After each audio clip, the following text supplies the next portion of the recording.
ಇನ್ನು ಮೈತ್ರಿ ಕಡೆಯಿಂದ ಚಿಕ್ಕಬಳ್ಳಾಪುರ ಕ್ಷೇತ್ರ ಬಹಳ ಕುತೂಹಲ ಮೂಡಿಸ್ತಾ ಇದೆ. ಯಾಕಂತ ಹೇಳಿದ್ರೆ ಬಿಜೆಪಿ ವತಿಯಿಂದ ಟಿಕೆಟ್ ಅನ್ನ ತೆಗೆದುಕೊಳ್ಳೋಕೆ ಒಂದ್ ಕಡೆ ಮಾಜಿ ಸಚಿವ ಸುಧಾಕರ್ ಅವರು ಸರ್ಕಸ್ ಮಾಡ್ತಾ ಇದ್ದಾರೆ. ಮಗದೊಂದು ಕಡೆ ವಿಶ್ವನಾಥ್ ಅವರು ತಮ್ಮ ಪುತ್ರನಿಗೆ ಟಿಕೆಟ್ ಕೊಡಿಸಬೇಕು ಅನ್ನೋ ಹಠಕ್ಕೆ ಬಿದ್ದಿದ್ದಾರೆ. ಇದರ ನಡುವೆ ಇಬ್ಬರ ಜಗಳ ಮೂರನೇವನಿಗೆ ಲಾಭ ಅನ್ನುವಂಗಾಗುತ್ತಾ ಚಿಕ್ಕಬಳ್ಳಾಪುರ ಕ್ಷೇತ್ರ ಮೈತ್ರಿ ಅಥವಾ ಬಿಜೆಪಿ ಕಡೆಯಿಂದ ಅನ್ನೋ ಪ್ರಶ್ನೆ ಕೂಡ ಮೂಡ್ತಾ ಇದೆ. ಚಿಕ್ಕಬಳ್ಳಾಪುರದಲ್ಲಿ ಮೈತ್ರಿ ಟಿಕೆಟ್ಗಾಗಿ ಹಗ್ಗ ಜಗ್ಗಾಟ.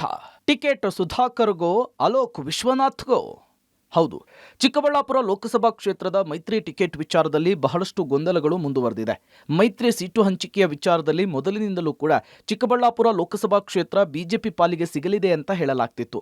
ಅಂತಿಮ ಕ್ಷಣದಲ್ಲಿ ಮಾಜಿ ಸಿಎಂ ಕುಮಾರಸ್ವಾಮಿ ಸ್ಪರ್ಧೆ ಮಾಡುವಂತೆ ಅಮಿತ್ ಶಾ ಮನವಿ ಮಾಡಿಕೊಂಡಿದ್ದಾರೆ ಅಂತ ಹೇಳಲಾಗ್ತಿದೆ.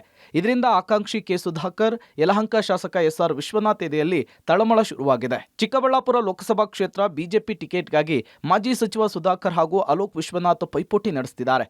ಇಬ್ಬರ ಜಗಳದಲ್ಲಿ ಪಕ್ಷ ಯಾರಿಗೆ ಟಿಕೆಟ್ ಕೊಟ್ಟರೂ ಮತ್ತೊಬ್ಬರು ಮುನಿಸಿಕೊಳ್ಳುವ ಸಾಧ್ಯತೆ ಇದೆ. ಹೀಗಾಗಿ ಬಿಜೆಪಿಯ ಹೈಕಮಾಂಡ್ ಈ ಕ್ಷೇತ್ರದಲ್ಲಿ ಮತ್ತೊಬ್ಬ ಅಚ್ಚರಿಯ ಅಭ್ಯರ್ಥಿಯನ್ನ ಕಣಕ್ಕಿಳಿಸುವಂತಹ ಚಿಂತನೆ ಮಾಡಿದೆ ಅಂತ ಹೇಳಲಾಗ್ತಾ ಇದೆ. ಕೆ ಸುಧಾಕರ್ ಅಥವಾ ನನ್ನ ಮಗ ಅಲೋಕ್ ವಿಶ್ವನಾಥ್ಗೆ ಟಿಕೆಟ್ ಕೊಡ್ಲಿ ಅಂಥೇಳಿ ಶಾಸಕ ಎಸ್ಆರ್ ವಿಶ್ವನಾಥ್ ಆಗ್ರಹಿಸಿದ್ದಾರೆ.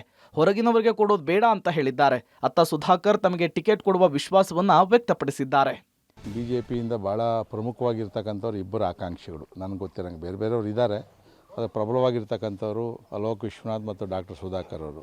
ಚಿಕ್ಕಬಳ್ಳಾಪುರ ಲೋಕಸಭಾ ಕ್ಷೇತ್ರ ಕಳೆದ ಬಾರಿ ಬಿಜೆಪಿ ಗೆದ್ದಿರ್ತಕ್ಕಂಥದ್ದು, ಈ ಬಾರಿ ಕೂಡ ಬಿಜೆಪಿಗೆ ಕೊಡಬೇಕು ಅಂತಕ್ಕಂಥದ್ದು ನಮ್ಮ ಆಗ್ರಹ. ಚಿಕ್ಕಬಳ್ಳಾಪುರ ಬೇರೆ ಮೂರನೇ ವ್ಯಕ್ತಿ ಬರ್ತಾರೆ ಅಂತಕ್ಕಂಥದ್ದು ಐತೆ. ಆದರೆ ನಮ್ಮ ವರಿಷ್ಠರಲ್ಲಿ ನಾನು ಕೇಳ್ಕೊಳ್ಳೋಂಥದ್ದು, ಸ್ಥಳೀಯರಿಗೆ ಬಿಟ್ಟು ದಯವಿಟ್ಟು ಹೊರಗಡೆಯವ್ರಿಗೆ ಯಾರಿಗೂ ಕೂಡ ಮಣೆ ಹಾಕುವಂಥದ್ದು ಬೇಡ. ನನಗೆ ನಮ್ಮ ಪಕ್ಷದ ಹಿರಿಯ ಮುಖಂಡರುಗಳಲ್ಲಿ, ಪ್ರಧಾನಮಂತ್ರಿಗಳಲ್ಲಿ ಮತ್ತು ಎಲ್ಲ ಪಕ್ಷದ ರಾಷ್ಟ್ರೀಯ ಅಧ್ಯಕ್ಷರು, ರಾಜ್ಯಾಧ್ಯಕ್ಷರು, ಮಾಜಿ ಮುಖ್ಯಮಂತ್ರಿಗಳು ಎಲ್ಲರ ಮೇಲೂ ಕೂಡ ಪೂರ್ಣ ವಿಶ್ವಾಸ ಇದೆ. ನಮ್ಮ ಕಾರ್ಯಕರ್ತರು ಈ ಭಾಗದ ಜನರಿಗೆ ಸೇವೆ ಮಾಡಲಿಕ್ಕೆ ಅವಕಾಶ ಮಾಡಿಕೊಡ್ತಾರೆ ಅಂತ ನಾನು ಬಯಸ್ತೇನೆ. ಸದ್ಯ ಚಿಕ್ಕಬಳ್ಳಾಪುರ ಲೋಕಸಭಾ ಕ್ಷೇತ್ರದಿಂದ ಮೈತ್ರಿ ಅಭ್ಯರ್ಥಿ ಯಾರು ಅನ್ನೋದು ಸದ್ಯದ ಕುತೂಹಲ.